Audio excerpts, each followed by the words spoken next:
You did great, Charlie, Julia said, squeezing my arm gently. I'm so proud of you. Thanks, Julia. I couldn't have done it without you and Joan. As my health continued to improve, so did my outlook on life. I realized that my old house, filled with memories and the ghost of a life I once had, was no longer a place of healing. I needed a fresh start, somewhere I could truly begin anew. The decision to move to the countryside came naturally, almost instinctively. Finding the right house took time, but eventually I settled on a charming cottage nestled among rolling hills and ancient oaks. It was a world away from the hustle and bustle of the city, a sanctuary where I could reconnect with myself. Moving day was a whirlwind of activity. Julia and my brother Paul helped me pack up my belongings. Despite the physical strain, I felt an exhilaration I hadn't experienced in years. Are you sure about this, Charlie? Paul asked as we loaded the last box into the truck. It's a big change. I've never been more sure of anything, I replied, looking around at the place I had once called home. The drive to the countryside was serene, the landscape gradually shifting from urban sprawl to vast expanses of green. When we finally arrived, the sight of the cottage took my breath away. It was even more beautiful than I had remembered, with ivy climbing up the stone walls and flowers blooming in the garden. Welcome home, Julia said, smiling as she handed me the keys. Settling into the cottage was a labor of love. Each room was a blank canvas, and I took my time filling it with pieces that resonated with my new life. My favorite space quickly became the workshop I set up in the garage. Woodworking, an old hobby, became my therapy. The smell of sawdust and the feel of wood under my hands were soothing, a reminder of simpler times. One evening, as I was putting the finishing touches on a handmade bookshelf, Julia dropped by. Charlie, that looks amazing, she said, her admiration genuine. You've really got a talent for this. Thanks, Julia. It's been a lifesaver, honestly. Keeps my mind focused. She nodded, understanding. How about a break? I brought some wine. We can sit on the porch and watch the sunset. We settled into the rocking chairs, the horizon ablaze with the colors of dusk. The wine was crisp and refreshing, a perfect complement to the evening. The tranquility of the countryside had become my refuge, a place where I could breathe and find solace in the simple rhythms of nature. I was in the middle of sanding a piece of walnut for a new coffee table when the phone rang. It was a jarring intrusion into my peaceful routine. I set down my tools, wiped my hands on a rag, and answered. Hello? Charlie, it's Julia, came the voice on the other end, tinged with urgency. We need to talk. Can I come over? Of course. Is everything all right? Not exactly. I'll explain when I get there. A knot of anxiety formed in my stomach. Julia arrived half an hour later, her face a mask of concern. She didn't bother with pleasantries, heading straight to the kitchen table where we both sat down. Charlie, I don't know how to say this, but Selena and Lily are back. The words hit me like a punch to the gut. I hadn't heard from them since they walked out on me, leaving me to battle my illness alone. What do you mean, back? Where are they? They've been harassing me, Charlie. They want the house. I felt my heart race, anger mingling with betrayal. What? Why now? They didn't care when I was fighting for my life. Julia's eyes softened with sympathy. It's because of the inheritance, Charlie. They found out about the $9 million. I sank back in my chair, overwhelmed. How could they possibly know about that? I'm not sure, but they're determined to claim it. They showed up at my place demanding I hand over the house. I took a deep breath, trying to steady myself. What did you tell them? I told them the truth, that the house is legally mine now and that they had no right to it. She reached across the table, placing a reassuring hand on mine. I've got all the paperwork in order. They don't have a leg to stand on. Despite her reassurance, the situation felt like a dark cloud looming over my hard-won peace. Thank you, Julia. I don't know what I'd do without you. We'll get through this, Charlie, together. Days turned into weeks, and the tension only grew. Selena and Lily's attempts to claim the house became more aggressive. One evening, as I was returning from a particularly satisfying hike through the woods, I found them on my doorstep. Charlie, Selena called out, her tone surprisingly cordial considering the circumstances. "We need to talk." I sighed, fatigue washing over me. "What is it, Selena?" She stepped closer, her expression shifting from feigned friendliness to steely determination. "We want the house, Charlie. You owe us that much." "I owe you?" I repeated, incredulous. "You abandoned me when I needed you most." Lily, standing behind her mother, spoke up, her voice filled with a mix of defiance and desperation. "We had our reasons, Dad, but we're here now, and we need that inheritance." I shook my head, struggling to keep my composure. I transferred the house to Julia for a reason, to keep it safe from people who only show up when there's something to gain. Selena's eyes flashed with anger. "You can't do this to us, Charlie. We're your family." "Were," I corrected, my voice hardening. "You were my family. Now you're just strangers to me." The confrontation left me drained, the emotional toll heavy. That night, as I sat on the porch, the stars obscured by clouds, Julia joined me, her presence a welcome comfort. "How did it go?" she asked quietly, handing me a cup of hot tea. "About as well as you'd expect," I replied, taking a sip. "They're not giving up." Julia sighed, her frustration evident. "We might need to involve the authorities, Charlie. This isn't just about the house anymore. It's about your peace of mind." The next morning, I contacted my lawyer, laying out the situation in detail. He assured me that everything was in order and that we could file for a restraining order if necessary. It was a relief to know that legally I was protected, but emotionally, the battle was far from over. A few days later, Julia called me, her voice trembling. "Charlie, they're here again, at my house." I rushed over, my heart pounding. When I arrived, I found Selena and Lily yelling at Julia in her driveway. I stepped between them, my anger barely contained. "Enough," I shouted. "You're not getting the house. Leave Julia alone." Selena glared at me, her face twisted with rage. "You'll regret this, Charlie. We'll see you in court." "Do what you have to," I replied coldly. "But know this, you've lost any right to be a part of my life." That night, the reality of the conflict settled in. It wasn't just about money or property. It was about the fundamental betrayal by those I once loved. The thought was like a knife to the heart, but it also steeled my resolve. I wouldn't let them destroy the new life I had built, the peace I had fought so hard to achieve. The calm of my new life was shattered as the conflict with Selena and Lily escalated. The serenity of the countryside, once a balm to my soul, now felt fragile and precarious. The lingering threat of their intrusions hung over me like a storm cloud, ready to burst. It was a crisp autumn morning when the next confrontation occurred. I had just returned from a refreshing walk, the air tinged with the scent of pine and the ground carpeted with fallen leaves. As I approached my house, I noticed an unfamiliar car parked in the driveway. My heart sank.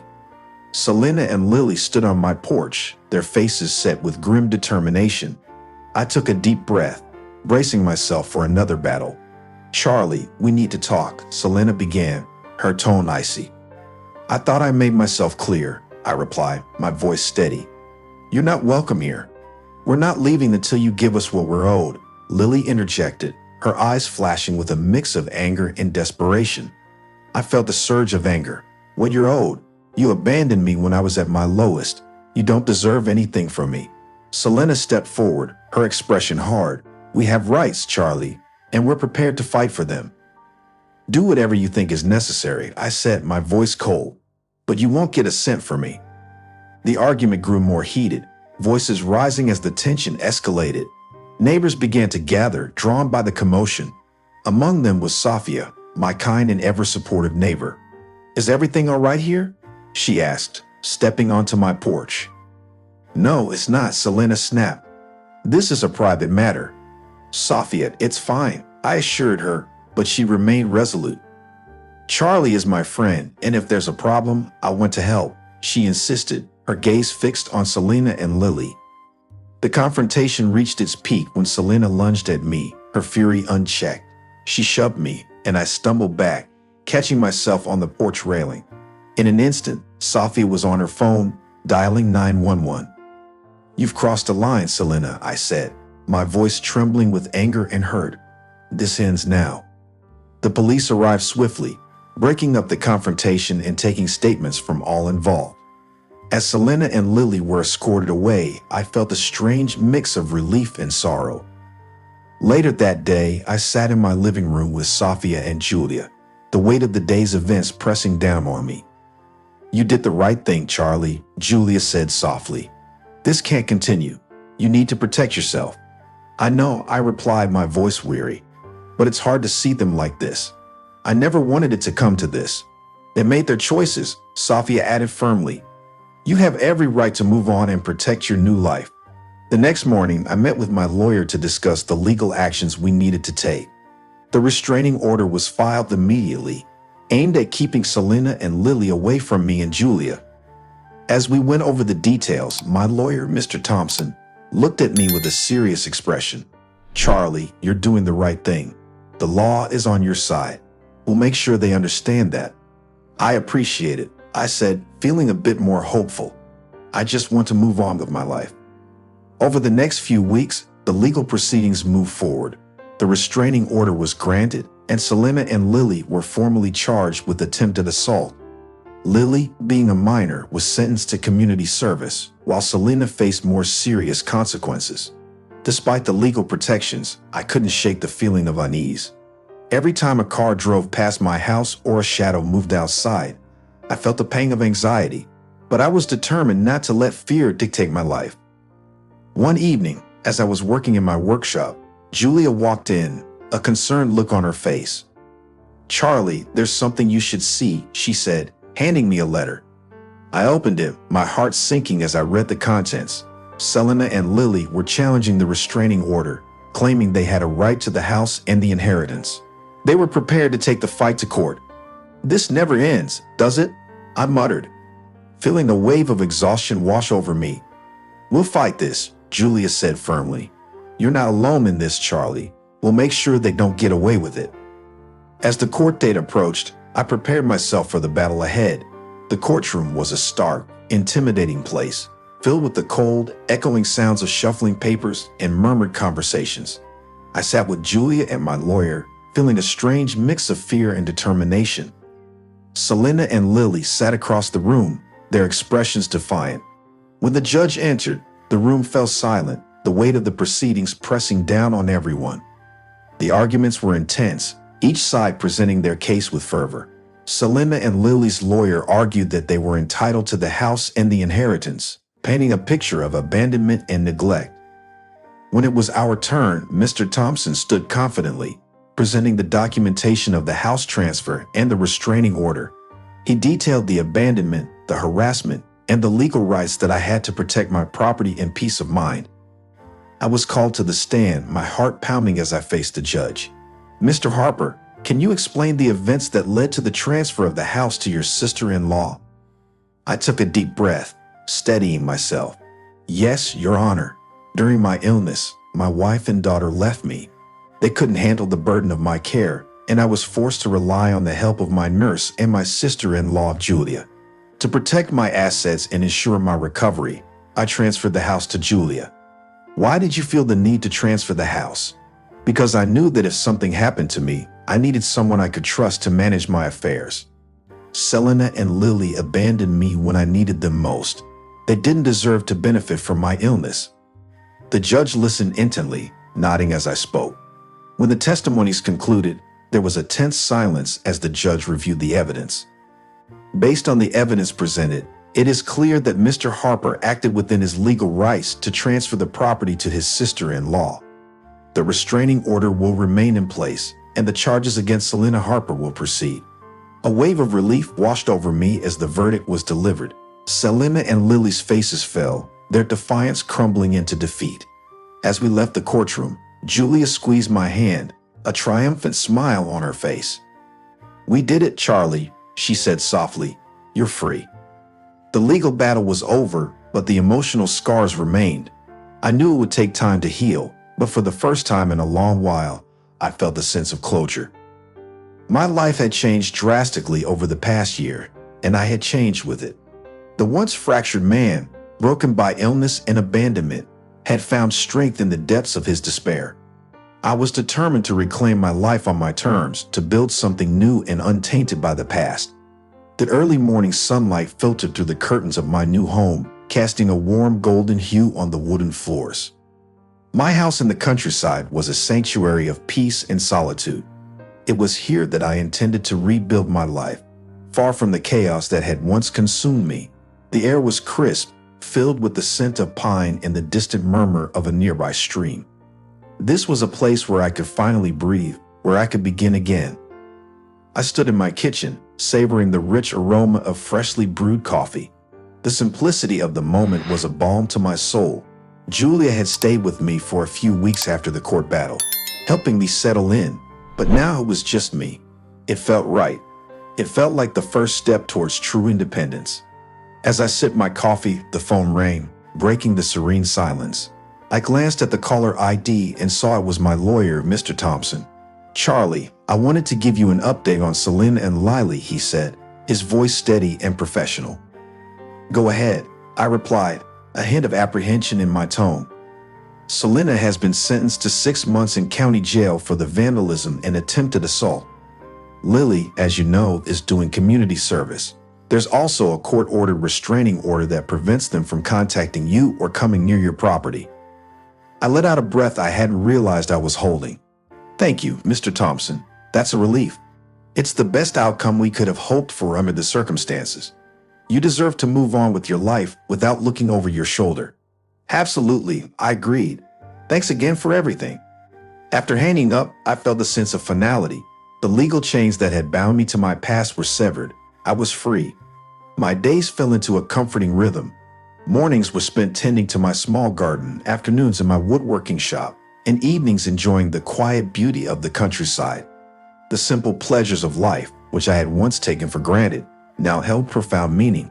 One afternoon, while working on a new piece of furniture, I heard a knock on the door. Wiping my hands on a rag, I walked over and opened it to find Sophia standing there, a warm smile on her face. "Hey, Sophia, what brings you by?" I asked, genuinely pleased to see her. "I thought I'd check in on you. Make sure you're not turning into a complete hermit," she teased, her eyes twinkling. "Not completely," I chuckled. "Come on in." We settled into the cozy living room, the crackling fire adding a comforting ambience. "So, how are you holding up?" Sophia asked, her tone more serious now. "I'm doing all right," I said, nodding. "It feels good to be here, to have some peace."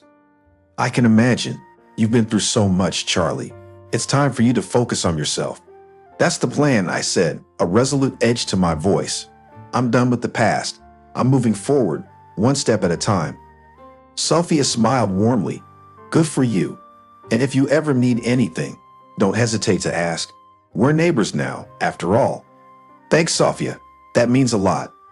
After she left, I returned to my woodworking, her words echoing in my mind, moving forward, one step at a time. That was my mantra now. As the weeks turned into months, I immersed myself in new hobbies and passions. I took up hiking, exploring the trails that wound through the nearby woods. The physical exertion was therapeutic, a reminder of the strength I had regained. I also started volunteering at a local community center, helping with woodworking classes. It felt good to give back, to share my skills and connect with others. One evening, as I sat on the porch watching the sunset, Julia called. Her voice was filled with warmth and pride. "Charlie, I've been hearing great things about your woodworking classes," she said. "Sounds like you're really making a difference." "It's been incredibly rewarding," I admitted. "I feel like I'm finally finding my place." "I'm so proud of you," Julia said. "You've come so far." "Thanks, Julia. I couldn't have done it without you." "You're the one who did the hard work," she insisted. "I just helped a little." We talked for a while longer, catching up on life and plans for the future. After we hung up, I felt a deep sense of gratitude. Julia had been my rock through the darkest times, and now, as I stood on the threshold of a new chapter, her support continued to be a source of strength. The seasons changed, and with them, my life continued to evolve. I embraced my independence with a fierce determination, relishing the freedom to make my own choices and chart my own course. The past no longer held me captive. It was a chapter that had ended, paving the way for new beginnings. One day, as I was finishing a particularly intricate piece of furniture, I received a letter in the mail. It was from Lily. My hands trembled slightly as I opened it, unsure of what to expect. Dear Dad, I know I have no right to ask for your forgiveness, but I need to tell you how sorry I am. I was young and scared, and I didn't understand how much you were going through. I've learned a lot from my community service, and I'm trying to be a better person. I hope one day we can talk. I miss you. Love, Lily. Tears welled up in my eyes as I read her words. There was a time when I would have dismissed any attempt at reconciliation, but now, standing on the other side of my journey, I felt a glimmer of hope. People could change.